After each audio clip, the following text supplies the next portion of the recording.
own experience as South Africa is that the peaceful resolution of conflict through inclusive dialogue is the foremost guarantor of sustainable and lasting peace. Minister Ronald Lamola, the Minister of International Relations and Cooperation of South Africa, distinguished ministers of foreign affairs of the G20 family of countries, as well as invited guest countries, honorable leaders of representative organizations or representatives of international organizations, as well as regional economic communities. I also extend my greetings to heads of delegations who are here present, and all of you honored guests, and particularly the galaxy of media representatives that I see here. Welcome, and a really warm, hearty welcome to this first foreign ministers meeting under South Africa's G20 presidency. You have now arrived finally, and you may not believe this, to the most beautiful country ever to be made in the world. So welcome. It is significant that the G20 Leaders Summit later this year will be convened for the first time on African soil. This in many ways highlights the growing importance of the African continent in global economic, political, and environmental discussions that are ensuing around the world. Africa is home to some of the world's fastest growing economies, and in many ways faces unique challenges such as the impact of climate change, developmental needs that it has, and the effects of global trade dynamics. This summit's location underscores the need for African voices to be heard on critical global issues like sustainable development, the digital economy, and the shift towards green energy. It is a great opportunity, too, to promote greater collaboration between African nations and the rest of the world. But it is also a great opportunity for all of us as members of the G20 and invited countries to engage in serious dialogue. Geopolitical tensions and rising intolerance, conflict and war, climate change, pandemics, and energy and food insecurity do threaten an already fragile global coexistence. These challenges are interconnected. They require responses that are inclusive and responses that should be well coordinated through various forums such as the G20. Yet there is a lack of consensus amongst major powers, including in the G20, on how to respond to these issues of global significance. Extreme poverty and growing inequality within and among nations weigh heavily on the conscience of the world. We are just 5 years away from 2030, the deadline for achieving the Sustainable Development Goals as adopted by our United Nations. As the international community, we committed ourselves to this very ambitious agenda to end poverty and hunger, to protect our planet, to achieve greater equality, also gender equality, to have universal education, health coverage, and to promote decent work and sustainable economic growth. Our commitment to achieve these targets, we must not waver from trying to achieve them. The nations of the world look to the G20 for leadership, for inspiration, and for guidance on the most pressing issues confronting our world, more so now at this time in the history of our world. Just as cooperation supported the progress of early humans, our modern-day challenges can only be resolved through collaboration, through partnership, through dialogue, and through solidarity. This is why South Africa has placed as its theme for the G20 the issues of solidarity, equality, and sustainability. These are at the center of South Africa's presidency of the G20. We would like our G20 presidency to be one in which all voices are heard and in which all views should count. The G20 represents over 2/3 of the world's population. Its decisions and policies reflect the needs and aspirations of all who form part of the G20 family.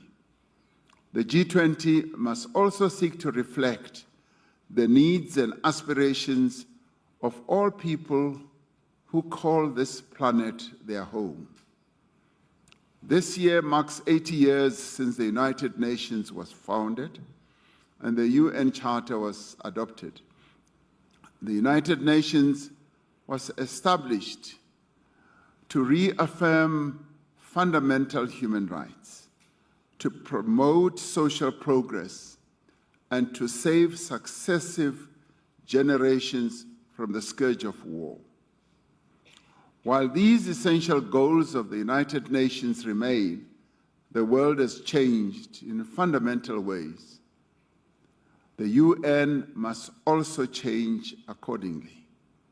We continue to call for the UN Security Council, the multilateral trading system, and the international financial architecture to be realigned, to be reformed, to make them more representative, more agile, and more responsive to today's global realities.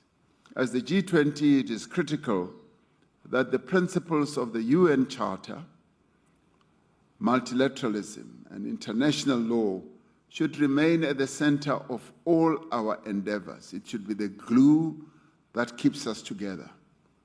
The conflicts between Russia and Ukraine, conflicts that's raging in the eastern part of the Democratic Republic of the Congo, in the Sudan, in the Sahel, and in Gaza, continue to exact heavy human toll and heighten global insecurity. South Africa welcomes the ceasefire agreement reached between Israel and Hamas as a crucial first step towards ending the severe humanitarian crisis faced by the Palestinian people in Gaza. This ceasefire must lay the basis for a just and lasting peace in line with UN resolutions, in line with international law and internationally agreed parameters. As the G20, we must continue to advocate for diplomatic solutions to conflicts. Our own experience as South Africa is that the peaceful resolution of conflict through inclusive dialogue is the foremost guarantor of sustainable and lasting peace.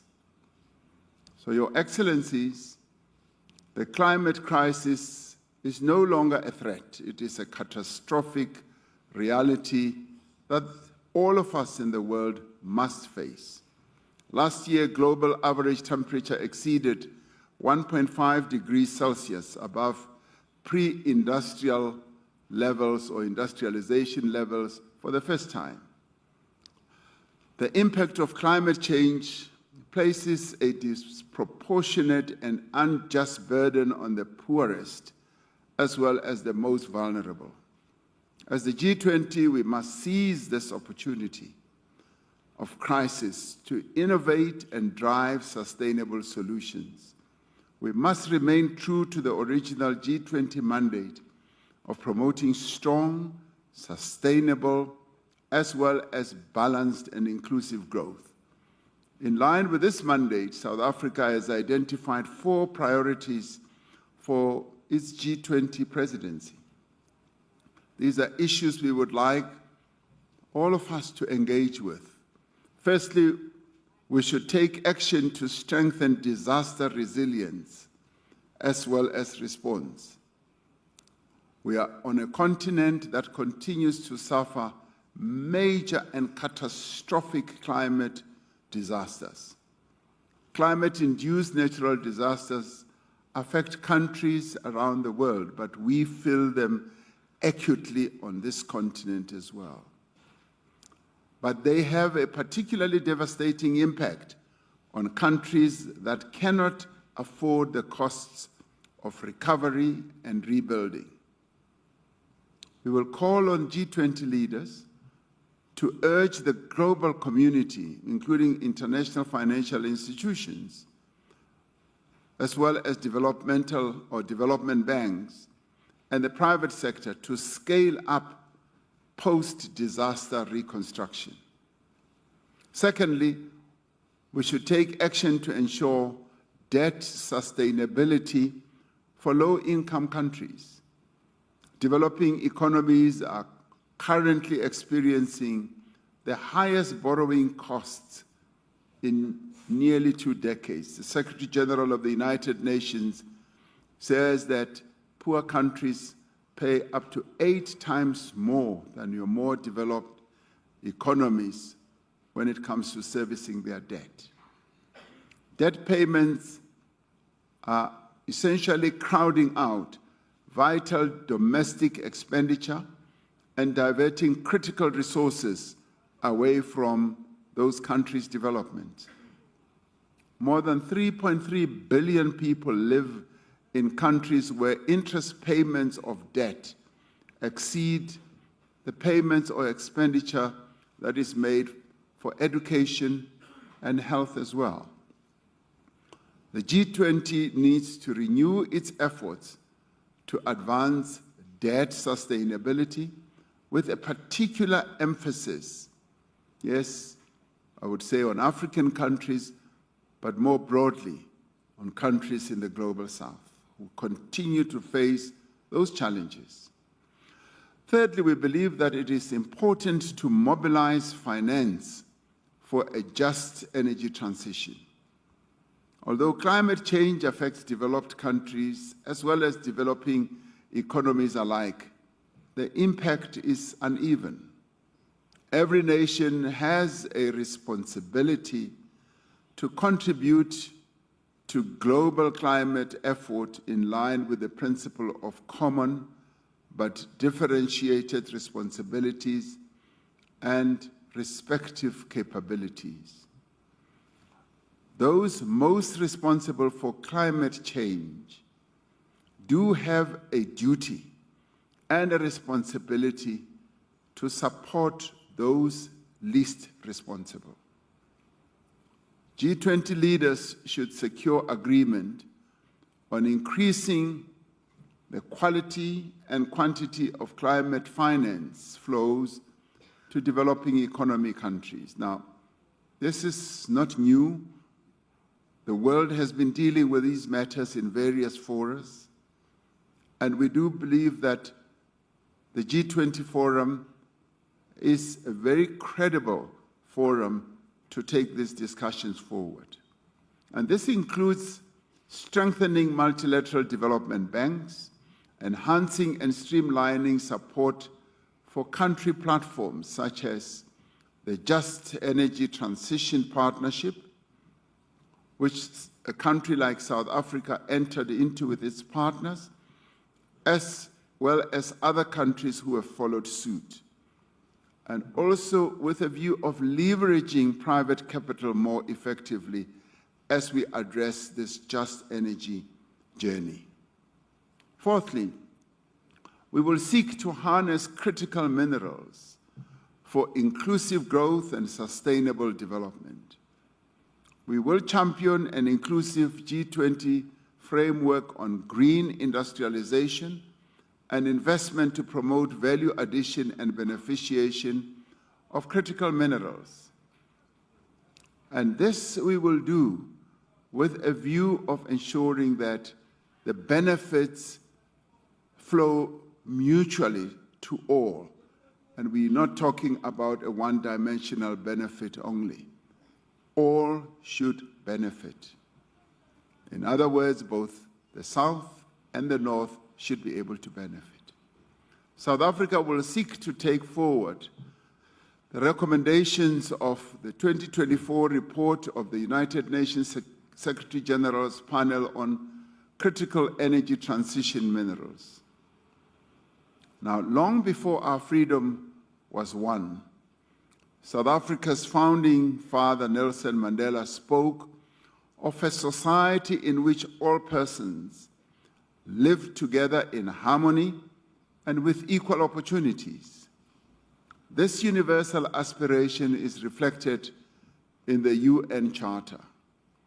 As a premier forum for international economic cooperation, the G20 needs to play a leading role in the global agenda for people, planet, and prosperity. As we strive towards a common purpose, I think it is important that we should remember that cooperation is our greatest strength. Let us seek to find common ground through constructive engagement. Through the G20, we should be able to set the coordinates of a new course for human progress, one that is founded on solidarity, equality, as well as sustainability. In the end, we will find that through solidarity, we've been able to make progress as humanity. Through fostering equality, we've been able to be real humans. And through engendering sustainability, we have a better future as humans on this planet ahead of us.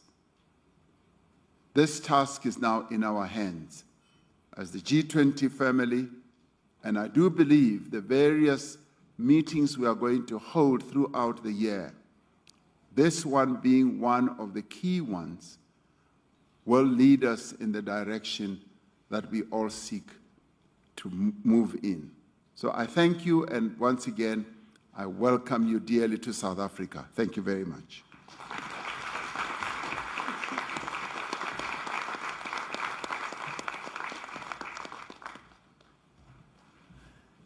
Thank you very much, ladies and gentlemen. We will now have a tea break for 15 minutes, and we will come back to